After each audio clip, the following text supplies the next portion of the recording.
What's going on, everyone? I'm just a typical average American here today to react and learn about has the American dream moved to Canada? What a statement! What a question! I mean, when I think about that question, my reaction is to be a bit sad. Makes me a bit sad, I guess. I mean, I am an American after all. And the American dream, when I was growing up, was kind of defined as life, liberty, and the pursuit of happiness, which on its face is a very positive, beautiful message that would be fantastic if all Americans could achieve that.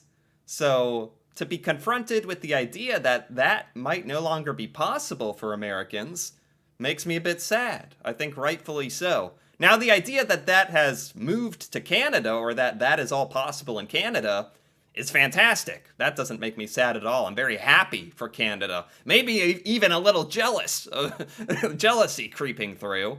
But before we jump into this video, where Canadian journalist Scott Gilmore is going to be giving his thoughts on why the American dream has moved to Canada, I think we can just quickly define or try to define what the American dream even is. It's kind of this abstract concept, sorta. Everyone has their own definition, but the definition we're going to look at is that of robots, or Google, in other words. The American dream. Google says the ideal by which equality of opportunity is available to any American. Oh boy, well that's certainly not the case. That's certainly not true. I mean, I feel like that'd be difficult to achieve anywhere. The equality of opportunity is available to everyone? Everyone. That's almost impossible. But I think a lot of opportunity is available to a lot of Americans. But it's extraordinarily sad to think about those that it's not available to because of their specific life situation, and also allowing the highest aspirations and goals to be achieved. I think that's mostly true in America as well. If you have aspirations and goals, for the most part, you are able to achieve them with hard work. That's really the American mantra. Hard work can get you anywhere. But can it, actually? In today's America? I guess that's kind of the question, huh? I mean, there's a couple ways I define the American dream, I guess. In general, my first thought was the American dream, living in America, and that dream of you should be able to own a house and have a job that can support a family and maintain a certain level of happiness. And that should be available to most people. Most everybody, ideally. And that dream of every American being able to afford their own home with the white picket fence and the yard and the kids running around and a car, being able to afford all that is definitely no longer the case. Maybe that has to do with, inflation and just, capitalism and how stuff has changed in the last 40 years, 50 years. When I was a kid in America, if you made $60,000, $70,000, that was impressive. That was amazing when I heard someone's parents earned $70,000 a year. I was like, wow, they're kind of rich. Now that's just, I don't know what the average wage is in America, to be perfectly honest, but it seems like most people, especially a lot of people I know this is a bit anecdotal, but a lot of people I know are never going to own homes, struggling to pay rent. Some ungodly amount of Americans are working paycheck to paycheck. How are they going to afford a family? It's a bit sad to think about, but I guess the American dream of coming to America and starting a business, having a great idea, starting a business and becoming rich. That's still possible, I think. That's still very much possible. But that's not the average person. That's not most people. So who's that really helping? Yes, it's very good in I respect the people, the few number of people who create a successful business in America, but honestly, it's probably better to be thinking about the overall good of the American population when we're talking about the American dream, for crying out loud. That should be something that all Americans can attain, I would think. That's how I'd like to look at it. So here we have a little video by Scott Gilmore, who's a Canadian journalist who's going to talk about this exact topic and perhaps persuade me. Although I feel like even on my own, I am already kind of swayed in this position of the American dream is definitely moving away. And you know what? If it has to move away, I'm glad it's moving to Canada, to be perfectly honest. The American Dream. The concept was born in 1931, the brainchild of a man named James Truslow Adams. He described it as the dream of a better, richer, and happier life for all our citizens. Exactly. I didn't know this was a book. I didn't know that one dude invented the American dream in a book or something. But anyway, what he's saying here, this quote, that's exactly, I agree, totally. Better, richer, happier for all citizens. Key word, all citizens. But has that dream now traveled north? Is the American dream a dying dream and the Canadian dream a thriving one?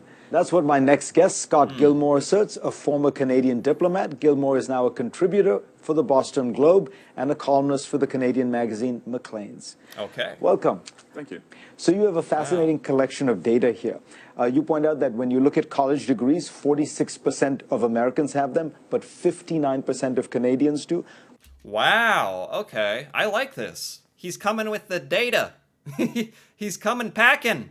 He's got the data to support it. So he wrote some kind of article on this exact subject and didn't base it just on his thoughts, but some data here. I knew Canada. I mean, Canada's kind of tough to compete with in this category, for crying out loud. I think Canada has one of the highest, if not the highest rate of a population with a college degree. So they are beating America in that sense. What else do we have here? When you look at home ownership rates, 63% American, but 68% Canadian. I'm surprised it's that close, honestly. And I feel like that number, well, I know this interview is a little old. It's a couple years old, this interview. So seeing up-to-date data would be interesting. But in general, I would bet that this is only going to get, well, honestly, I don't know what the housing situation is like in Canada, to be perfectly honest. But in America, there is the home ownership rate is without a doubt going to go down and down and down. When you look at life expectancy, 78.7 years in America, but 81.2 years in Canada, so high. That doesn't surprise me. We don't even have to be talking about the American dream, and Canadians outliving Americans does not surprise me. Life expectancy, higher home ownership, higher college degree, and even more vacation days. So everything looks... More vacation days, too. Just to kick us while we're down. More vacation. Better in Canada. Why?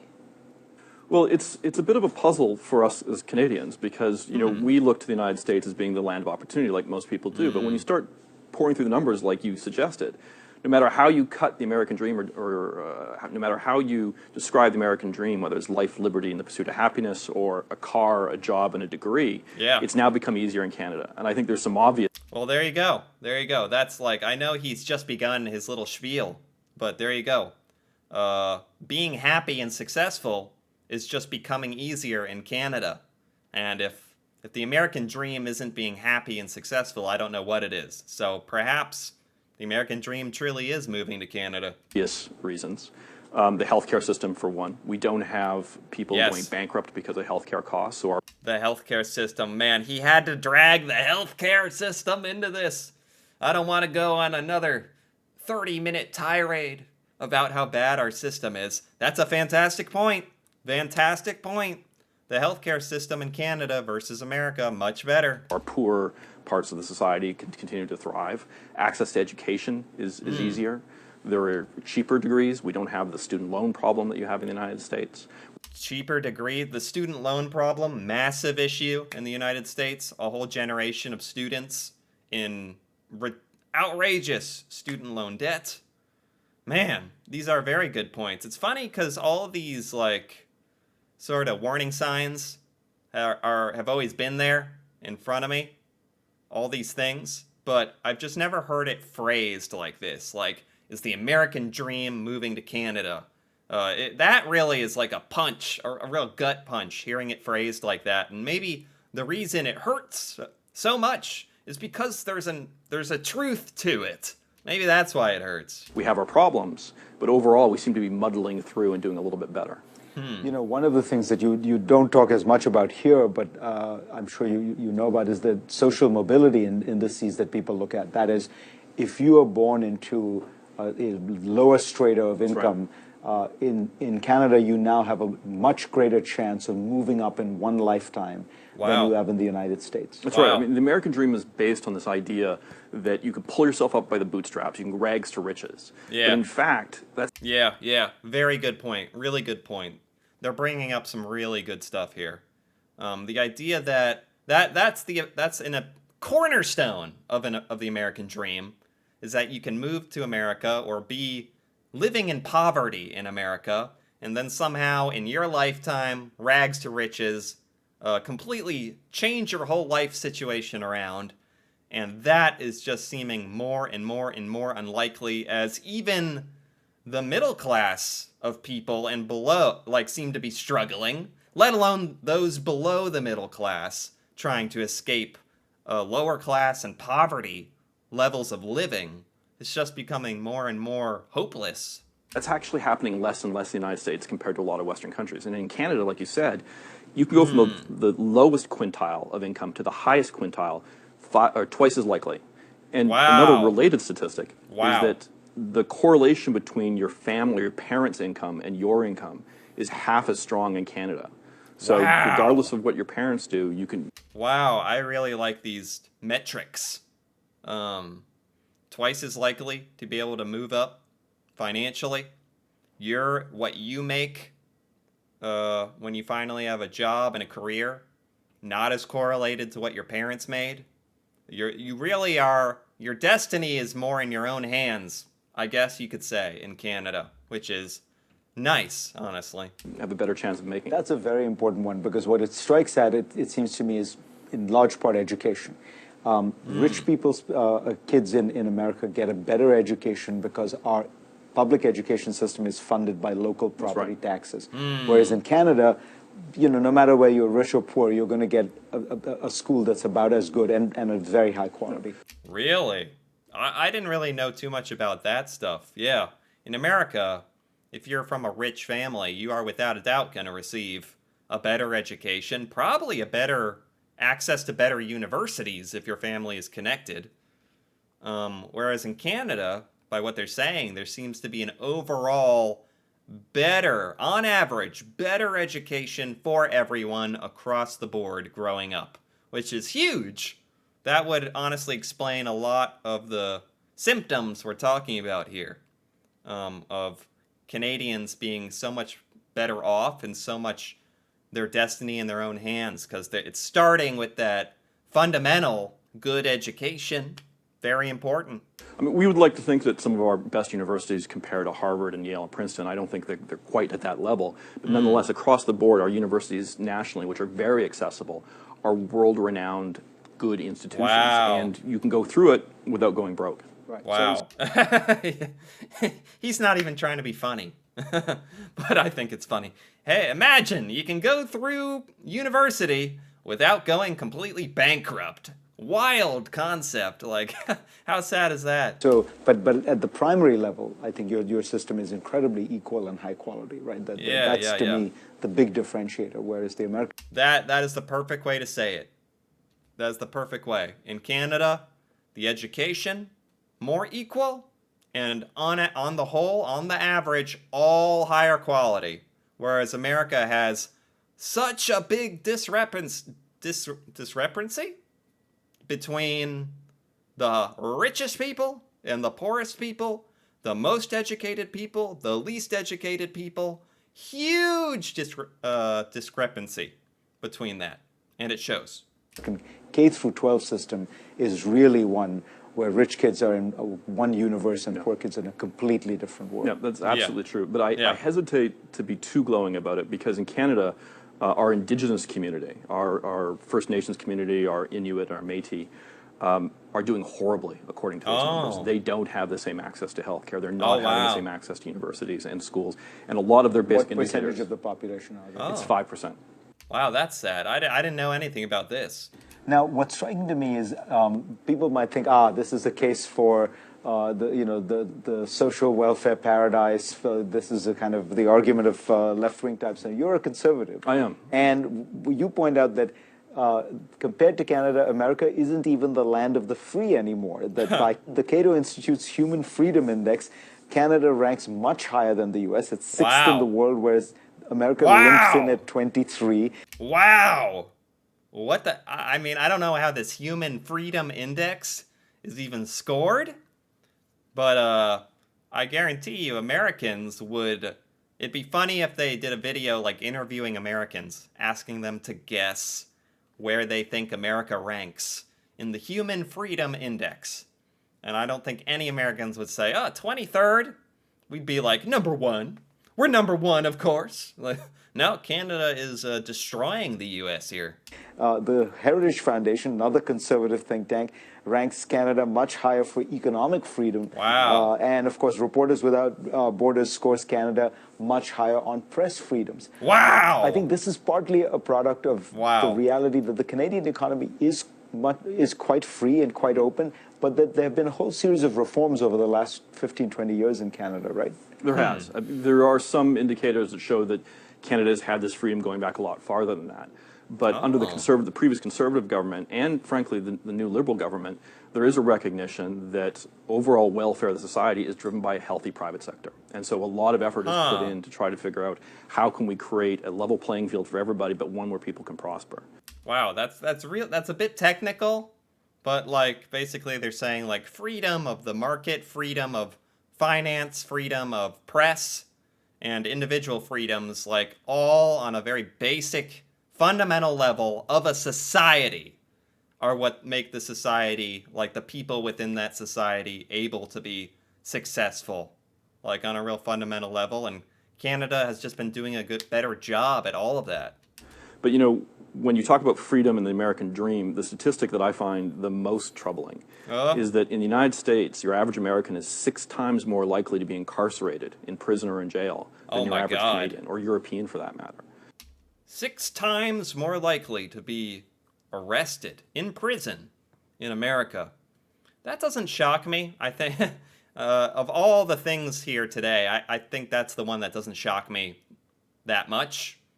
I know America has like one of the most, like maybe the most inmates like of any country, like the most people in prison or something. So that is extremely sad though. Like I feel like as Americans we've kind of gotten used to that or complacent with that, but it's good to hear about it again because that is mighty troubling. 6 times more likely to be incarcerated.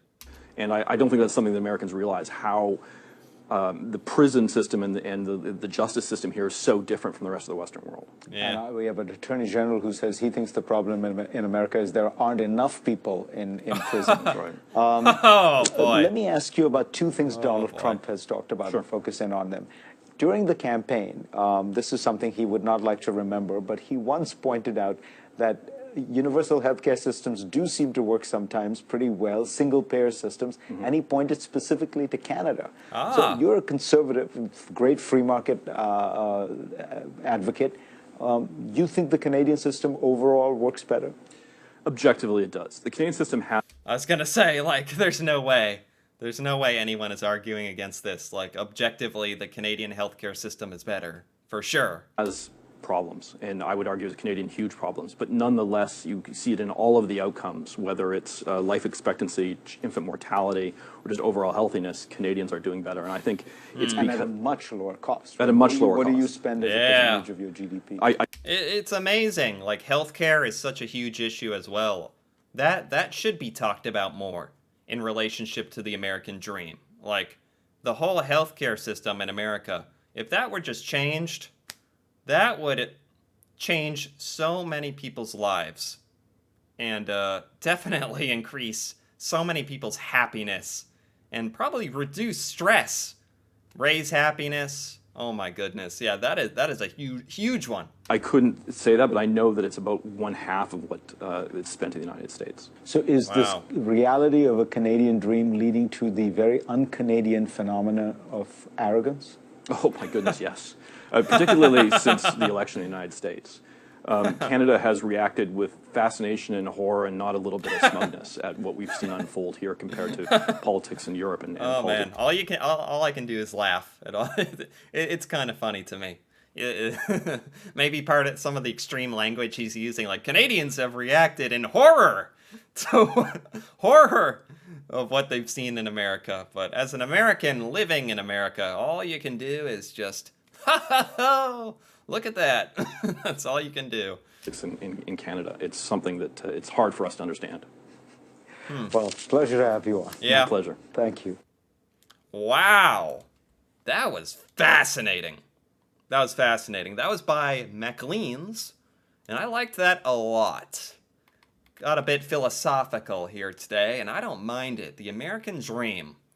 I'd say, without a doubt, the American dream is declining in America. Nothing like what it was even when I was a kid, let alone longer than that. And apparently, things are on the up and up for Canada, which I'm happy about. Just because America is declining in some ways does not mean that there's any reason for us to be upset that nations like Canada are succeeding in those ways. That's fantastic. But this was a real interesting one for me because it really did question something that is kind of at the heart and soul of what it means to be an American, to be honest. So this was quite fascinating, kind of fun, kind of sad, kind of introspective, all of which I enjoy immensely. So I enjoyed this. Anyway, if you enjoyed this as well, feel free to give this video a like or leave a comment, perhaps with your opinion on whether or not the American dream has moved to Canada. And if you're interested in more videos like this, me reacting to Canada and Canadian culture, stuff about Canada I've never learned before, feel free to subscribe for more. And until then, thanks for watching, and see you next time.